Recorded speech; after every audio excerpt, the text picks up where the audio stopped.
comes from Psalm 27. Reading the first 4 verses. If you're following along, there are 2 different Bibles in your pews, and the page numbers are in the bulletin. Psalm 27. The Lord is my light and my salvation.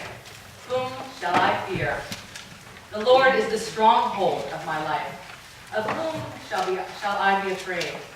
When evildoers assail me, uttering slanders against me, my adversaries and foes, they shall stumble and fall. Though a host encamp against me, my heart shall not fear. Though war arise against me, yet I will be confident. One thing have I asked of the Lord, that will I seek after, that I may dwell in the house of the Lord all the days of my life, and to behold the beauty of the Lord, and to inquire in God's temple. Our second passage comes from the Gospel of John. As you know, we've been going through the Gospel of John for some time now. We're going to keep there until the passage is complete. John chapter 9. It's also in your bulletins. And I'm just remembering that there's a cool thing we're going to do now. And that is, some of you got a special piece of paper in your bulletin. This is true, right? So if you have a piece of paper that has like Pharisee number 1, blind man, there's only 7 of you. So who's got pieces of paper in their bulletin? No, it has a name on it, sorry. So someone who has, it's an 8.5 by 11 piece of paper that's folded in half, and one of them says blind man, one of them says Pharisee number 1, one of them says Pharisee number 2, one of them says bystander, one of them says neighbor.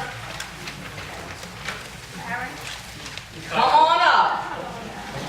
You're the next contestant on The Price is Right.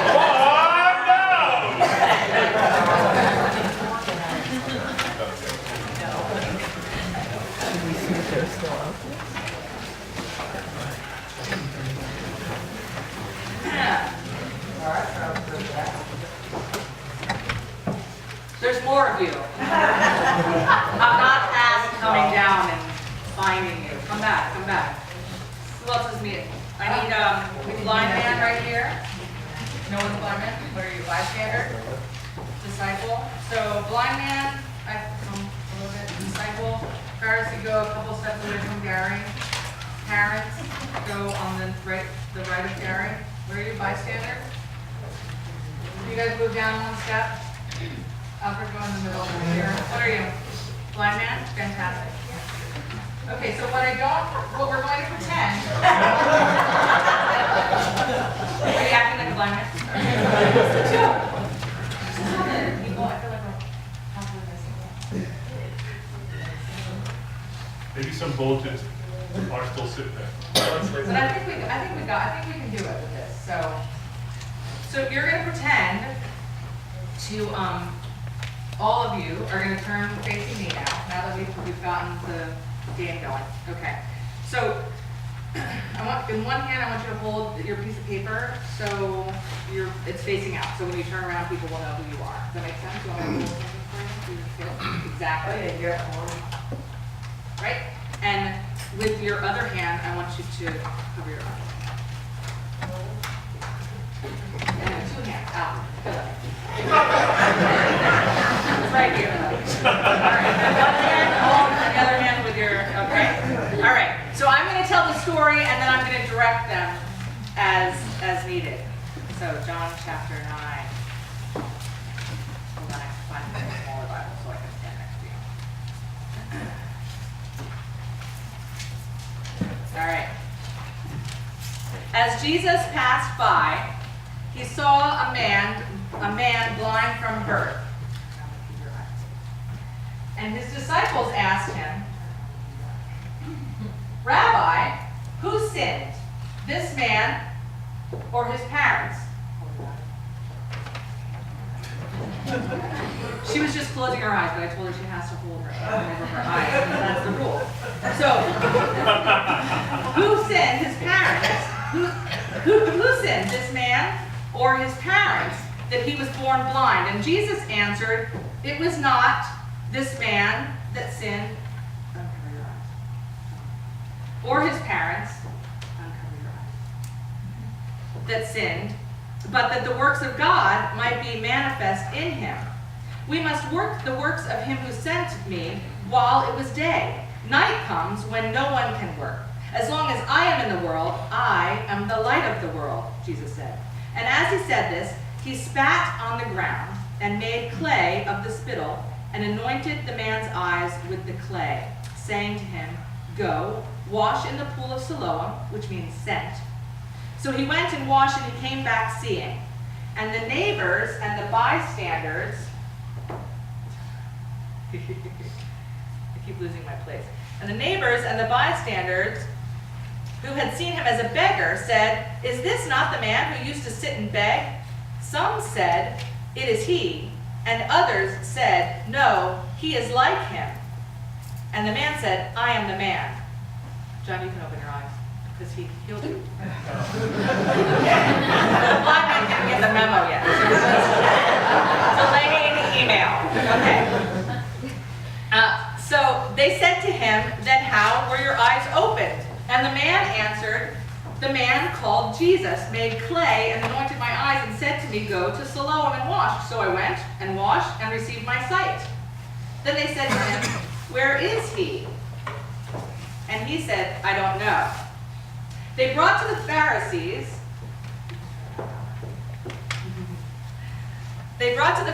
the man who had formerly been blind. Now it was a Sabbath day when Jesus made the clay and opened his eyes. And the Pharisees asked him how he had received his sight.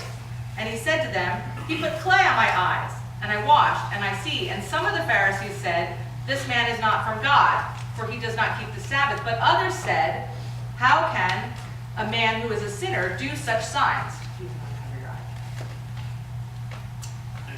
There was a division among them. So they again said to the blind man, "What do you say about him, since he opened your eyes?" And the blind man said, "He's a prophet."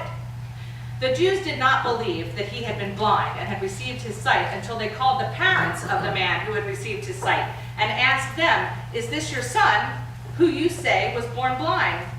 How then does he see now?" And his parents answered, "We know that this is our son, and that he was born blind. But how he sees now, we do not know, nor do we know who opened his eyes. Ask him. He's of age." It's starting to get like a farce, isn't it? Right? Are you seeing it? He'll ask you, he'll tell you himself. So his parents said this because they feared that the Jews were already agreed that if anyone should confess to be Christ, he was to be put out of the synagogue.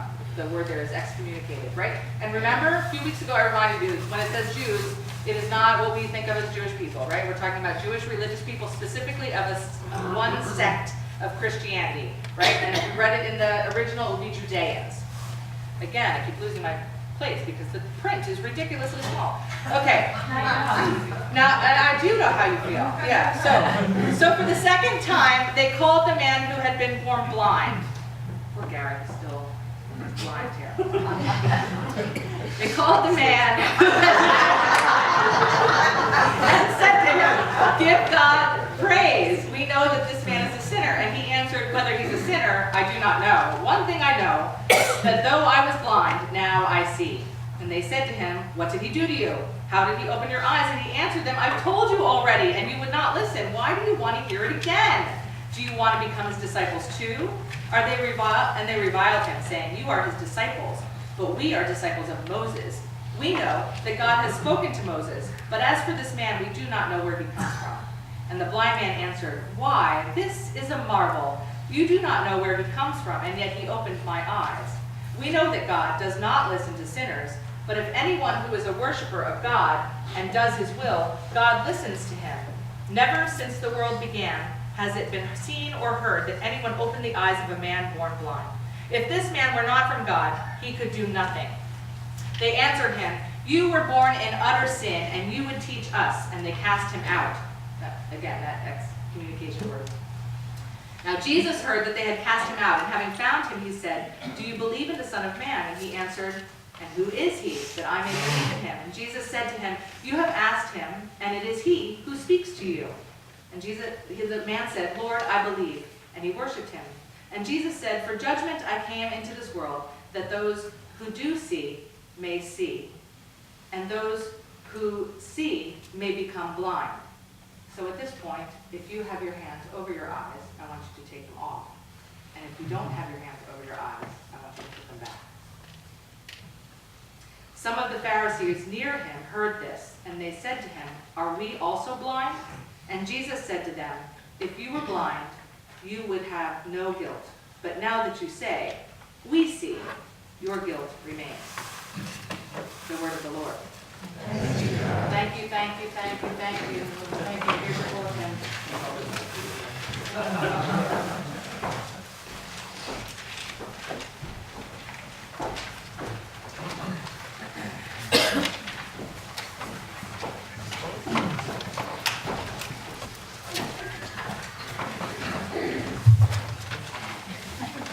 Henry Newton was an English sailor in the 18th century. I don't know if you've heard of him before, who then became involved in the slave trade, and then he became an Anglican priest, and then he became an abolitionist. Now, the longer story of Newton's life is that he was a sailor who couldn't get along with the rest of the crew, and he was eventually demoted to common seaman. He did not take that in stride. He acted out, and eventually he was transferred to another ship, and he was no different to that ship, as it seems because they left him in West Africa, traded him just like a slave. Now, over time, his parents began to worry, and so they sent someone to go look for him. They found him being treated as a slave, and they brought him back to England. It was on this leg of his journey where he had his very first spiritual experience. The ship encountered a horrible storm, and Newton was sure he was going to die, and so he called out to God as the ship was filling with water. And then a miracle happened. As he saw it, some of the contents of the ship shifted over to the hole where the ship was leaking, and so they were saved. This first conversion, however, wasn't the final step of his spiritual life. Another time, also, he was very ill this time, and so he called out to God again. He took one step closer to believing, as he said. Now, after this moment of spiritual awakening, he was made captain of his own boat. It was a slave ship. So John Newton, once treated as a slave, now finds himself active in the slave trade. A few more trips, he suffered a stroke. Unable to captain a ship anymore, he began to study Greek and Hebrew and became a biblical scholar of sorts. He was friends with many at the time who were struggling with the religious institutions of their day. Remember that this is the height of the Reformation. Newton was becoming known for his pastoral sensibilities. He applied to be a clergy for the Anglican Church, and it took 7 years for him to be accepted. Life takes time, doesn't it? Life takes turns. In 1779, 5 years into the pastorate, he wrote a hymn called Faith's Review and Expectation. Doesn't really blow off the tongue, does it? Faith's Review and Expectation. Anybody heard of that hymn? It's known by another name. Amazing Grace. Amazing grace, how sweet the sound that saved a wretch like me. I once was lost, but now I'm found. I was blind, but now I see. 'Twas grace that taught my heart to fear, and grace my fears relieved. How precious did that grace appear the hour I first believed. Through many dangers, toils, and snares, I have already come. 'Twas grace that brought me safe thus far, and grace will lead me home. 9 years after he wrote this famous hymn, he finally spoke out against the slave trade. A confession, he says, which comes too late.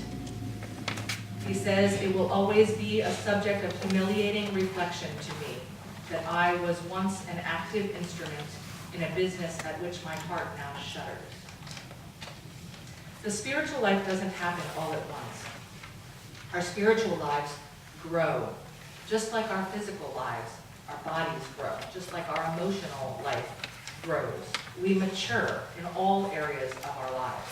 Our spiritual life gets some focus, clarity over time. This blind man's story in John 9 is a wonderful illustration of how one person's understanding of God grows from blindness to worship. Once again, just as a recap, right, in John's gospel, we have ourselves an archetype.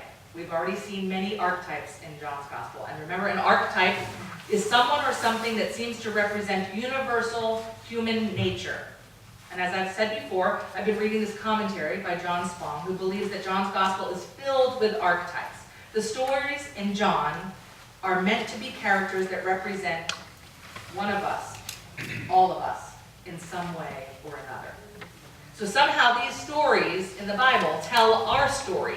And because they tell our story, we learn from them and grow because of them. We are nourished by them. So this blind man is an archetype. And I'm wondering this morning, where do we each see ourselves in the story? And so let's go back to it. In scene 1, he is completely blind from birth, and he cannot see Jesus at all. In scene 2, he has been cured, and when asked who cured him, he said, "The man called Jesus, but I don't know where he is now." In scene 3, he calls Jesus a prophet. In scene 5, because he's not in scene 4, he has come to the conclusion that Jesus is from God because he does great things. In scene 6, he confesses Jesus as the Son of Man and Lord of his life, and now he has chosen to worship Jesus. So in reading the story, like any story in the scriptures, we have 3 layers to go through. The first is the story of Jesus and the blind man. That's the first layer of the story. Since the Gospels were written 30 to 70 years after Jesus died, the second thing going on is the religious, communal, or social, or economic, or political climates that are happening at the time when they're written down, right? And then the third layer, of course, is where the story connects with our lives. And so first, we have the blind man regaining his sight. And second, we have what is going on in this community at the time of the retelling. And for this story in John, it's set against the backdrop of a synagogue deeply divided about Jesus. And we can assume that they actually were a very welcoming community because they were worshiping side by side in the first place, right? You have Jewish people who followed Moses sitting and praying and singing next to Jewish people who followed Jesus. That's an inclusive community already.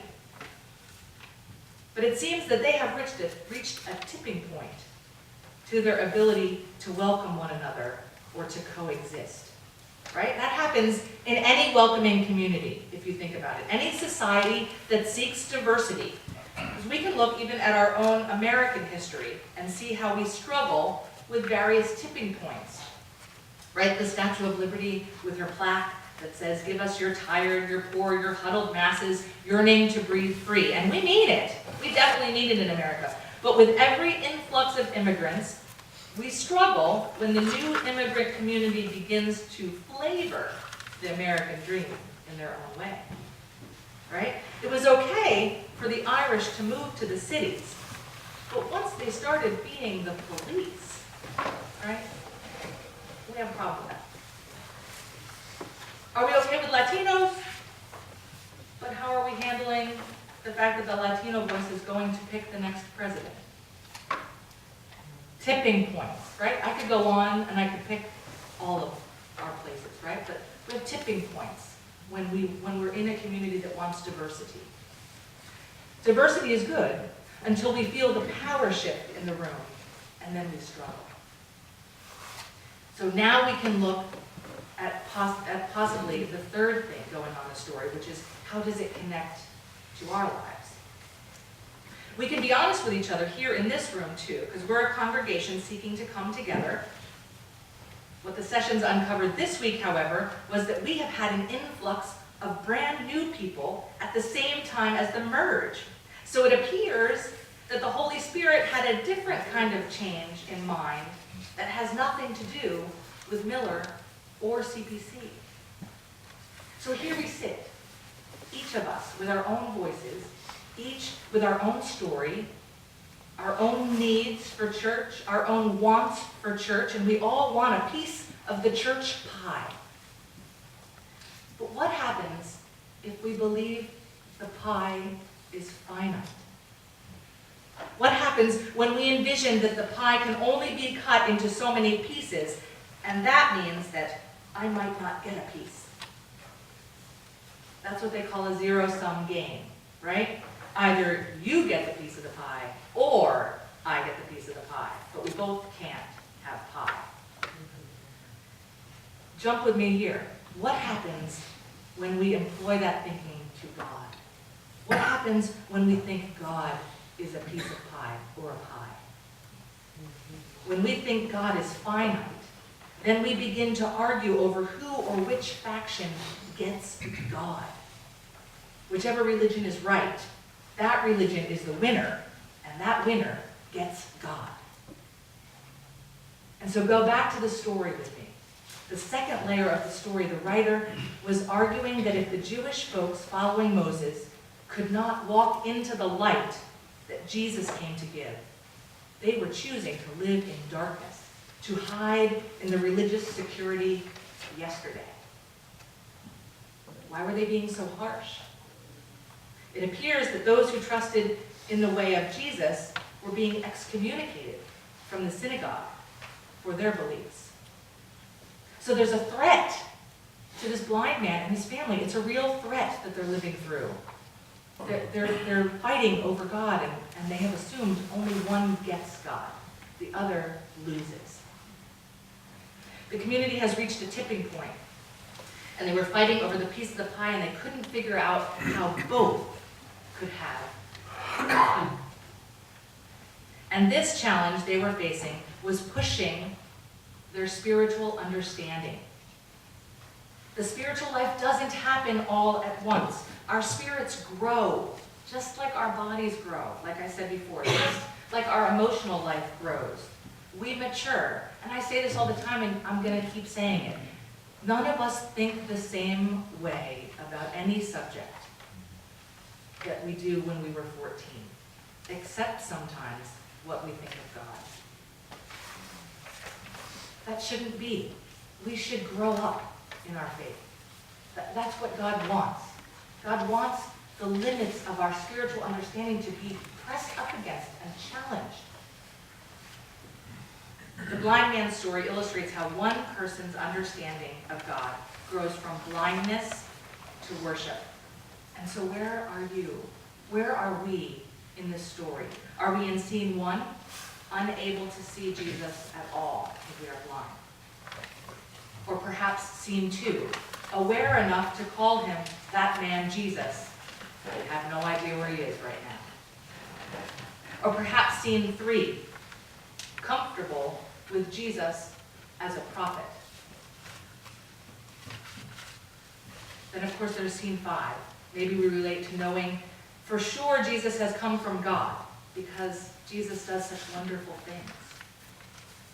And possibly today we are in scene 6, ready to worship Jesus.